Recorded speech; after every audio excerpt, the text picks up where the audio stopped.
Hello, YouTube. What's up, guys? It's me, John Avenger, in the year 2020, my first review of 2020.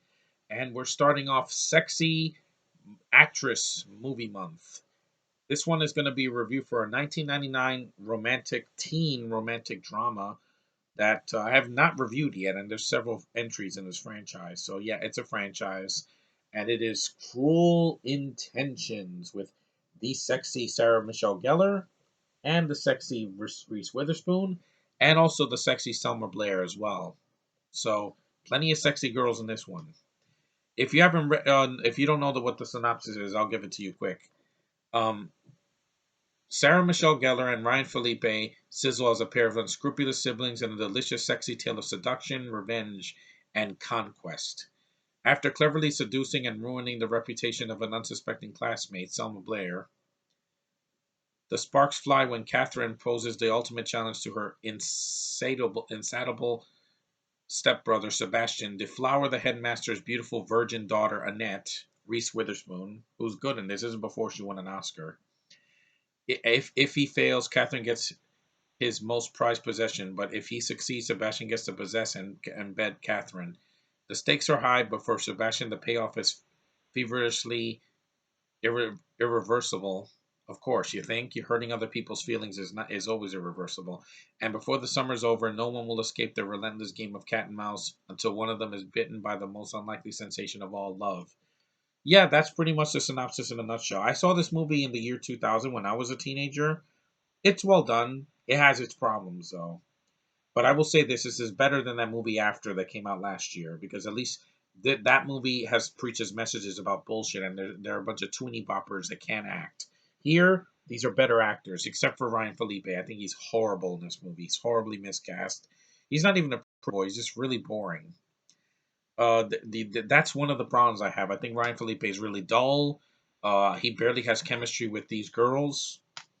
When they're throwing themselves at him, I'm like, yeah, he's not really a guy that I would throw myself at if I was a girl.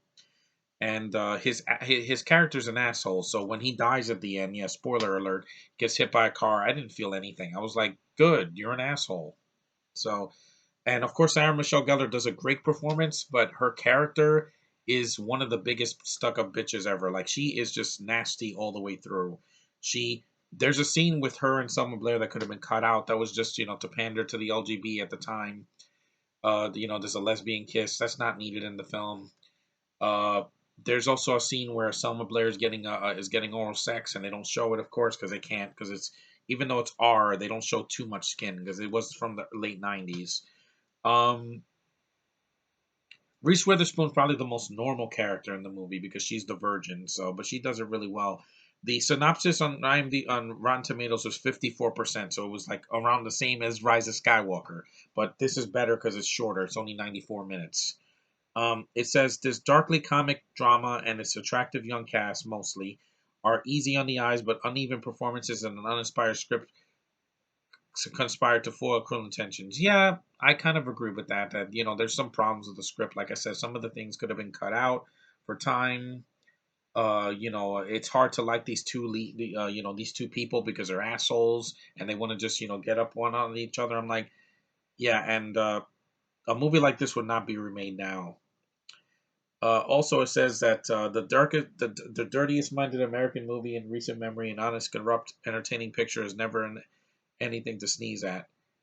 Roger Ebert gave it 3 stars before he died and said that smart and merciless in the tradition of the original story. I think it's based on a Shakespeare play, and yeah, the no, actually, it's based on Les Lassans Dangerous, some French story that they just remade. The Dangerous License, I think that's what it's called in English.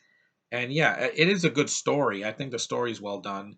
It's not horribly written like After or Twilight or even 50 Shades of Grey. It doesn't have BDSM or anything. It's just people, attracted to each other and doing weird things. But yeah, like I said, I haven't seen this movie in a long time. I want to hear the commentary because it's been 20 years. It's shot well. I think who else is in the cast? I think Joshua Jackson's in the movie. He could have been cut out. He plays a gay character. He's not needed in the film. He was only there because he was doing. They got all the '90s actors that they could get from like Dawson's Creek and from those other shows that came out like Seventh Heaven or whatever, and Buffy the Vampire Slayer, right? You know, the early seasons. And yeah, and Joshua Jackson is Blaine. He's not in either. Eric Mabius, I forgot he was even in the movie. Tara Reid's in the movie in a smaller part. She's not in the film that much. Charlie O'Connell's in it, and a bunch of others. But yeah, it's a decent film. Like I don't love the movie, but I do remember liking some of it. Shot very well. The writing isn't horrible, especially compared to the romance dramas we have today. Give me this any day over after this and the two sequels, because at least even though these people are assholes, there's no physical abuse, there's no cheating. It's just people doing being mischief makers. This got a couple of awards. Blockbuster Entertainment Award for Reese Witherspoon. She deserves it. Best Kiss. No, I didn't need to see that. Teen Choice Awards. Best Villain. Yeah. And I think the prequels and the sequels are not as bad as they could have been. Uh, this one is the best one though of the three because but except if you don't like a downbeat ending, it has one of those. Not that everybody dies, but yeah, Ryan Felipe kind of gets what he deserves though. Since he's an asshole, I'm like, yeah, he pretty much was a creeper. So him getting hit with a car is better than the ending in the prequel. But I'm not going to spoil that. I'll review that some other time. But it does have sexy ladies. If you are a heterosexual man like me, only into women, human, female, living women, this is definitely a movie to check out. If you were too young, I know Josh, you were too young to see this when it came out. You were like a baby when it came out. I think you were born in the late '90s. Yeah, so you missed this one when you were a kid. So no, I'm glad if you saw it now, you could definitely get what the gist is. And it's not after. I promise, this is not after. This is shorter. It's less pandering, and it's not as painful. And the story is interesting enough. It does have its flaws, though. Like I said, Felipe is boring. Some of the choices they made with some of the scenes could have been cut out, and the ending is kind of downbeat. But I still like the film as a decent time waster. So that's all I can say about Cruel Intentions, the original. Maybe next time I'll review the sequels. I haven't seen them in a while, so but that's it is what it is. Anyway, thanks for watching, guys. My first video of 2020 officially, because my other video was December 31st, but it was my first update of the year. And I will continue with more movies with sexy women in them. Women, not she-males, not transgendered, real estrogen. See you guys in the next review.